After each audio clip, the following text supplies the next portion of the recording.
In this video, we're going to talk about a few useful tools that you can use to present beautiful food, a few tips and tricks to help you plate better, and of course, we're going to show you some finished final products, final dishes. No matter how tasty your food is, if it looks like ass, chances are your guest is going to assume that it tastes like ass. And 93.7% of the population actually does not enjoy the taste of ass, so that's a real statistic. What I'm getting at is the way that your food is presented is important. Do not let food presentation and plating intimidate you. Just like any other skill, with a little research, thought, and practice, any cook can learn to turn their food into something gorgeous.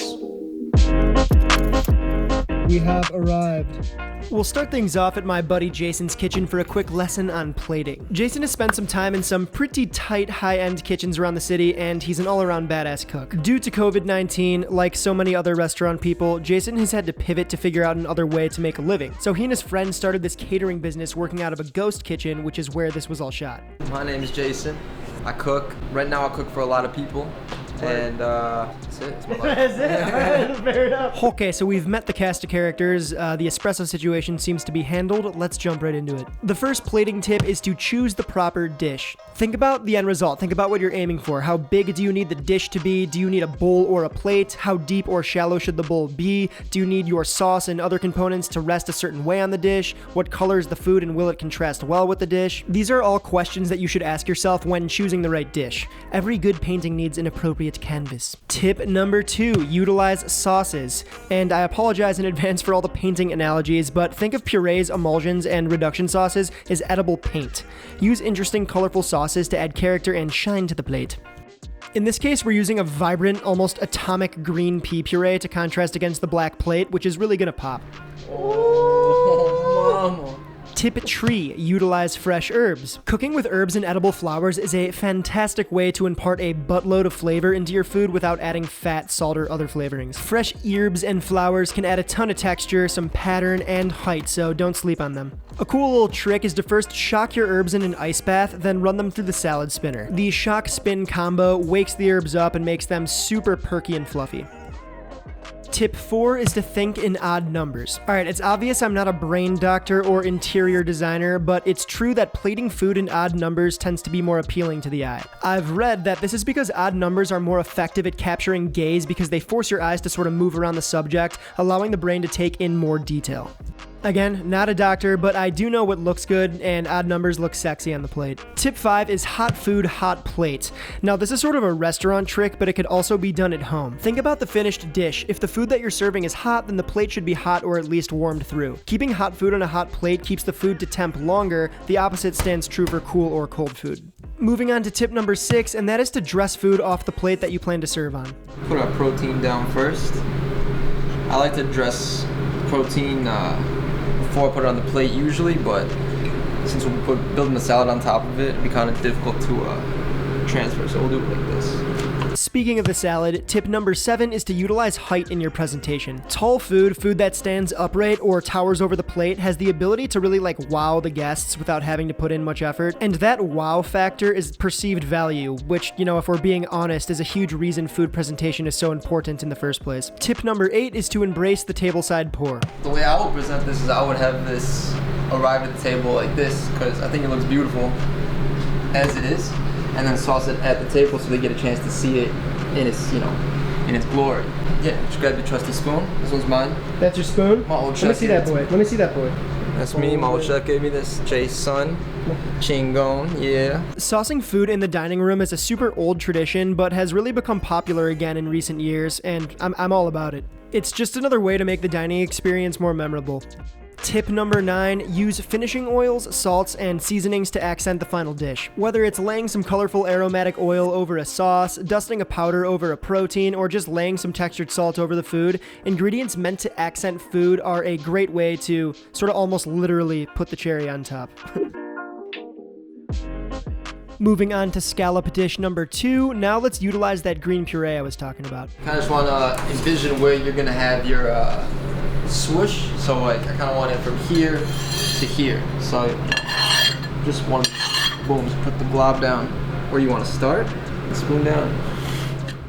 It's worth mentioning that there are literally hundreds of ways to smear puree onto a plate. This is just a simple one that you can practice at home. Now we'll add our peas. I think it'll be nice to just fill up some negative space with them. last but not least, just garnish however you see fit, whatever floats your little boat. The last tip, number 10, is to clean up the plate.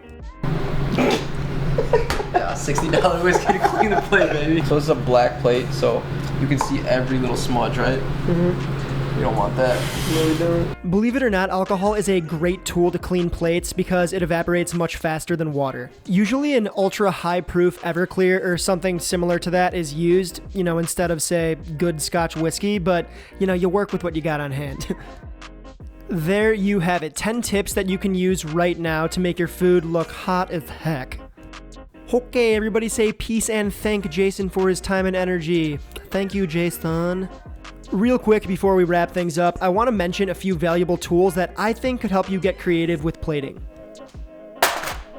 Okay, so these are just a couple of tools that I really think are going to be useful for you when you're learning to plate. You don't need to pick these all up at once, just a few things to talk about worth mentioning. When you're plating, sometimes the proper tool does matter and does help a lot. The first tool are squeeze bottles. Squeeze bottles allow you to make accurate little dollops of sauce without pouring it all over the plate. They're great for purees, finishing oils, or like really any other sauce. If you like to make your own sauces, these little bottles are a super affordable and logical way to store them. Next up, the piping bag. This does what squeeze bottles do, but is sort of better suited for more substantial volumes like potato puree or custards. Of course, we have our spoons, and never underestimate the importance of a good spoon. Spoons can make or break a good canal and are pivotal for getting saucy with it. Next up, a small mesh strainer. These are great for dusting powders over food or for straining liquids into small containers. This is an offset spatula, great for spreading purees or placing objects onto a plate with precision for cooking delicate fish, that sort of thing. Then we have ring molds, which allow you to layer food easily, make perfect circular pancakes, and punch out perfect little circles. I'm an idiot and left out offset tweezers, but those are super great too. Then we have one of my favorite tools of all time, the Japanese mandolin. So if you know what this is, if you use one of these regularly or you're working in a professional kitchen, you definitely have heard or if not seen some horror stories happen with this thing. These things are amazing at creating consistent, extremely thin cuts. However, they are also extremely dangerous. So I will say that never underestimate and always respect the mandolin. Trust me.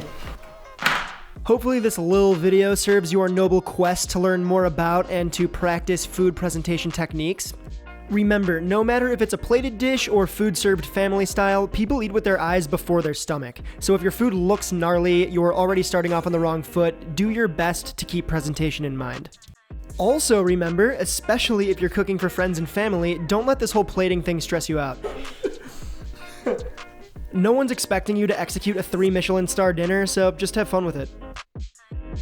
Yes, first and foremost, food should taste delicious. That's the most important thing, but it should also look delicious. That old saying that people eat with their eyes first is actually a real thing. I urge you to run to the store, pick up a few ingredients, and really have a go at some of these techniques. And you don't need to use steak or scallops. You can use some inexpensive vegetables like potatoes, carrots, whatever else, just to kind of get your reps in. I hope you found this video useful and or entertaining, and if you did, remember to give me one of your thumbs, hook a boy up, and I shall see y'alls next week. Toodaloo.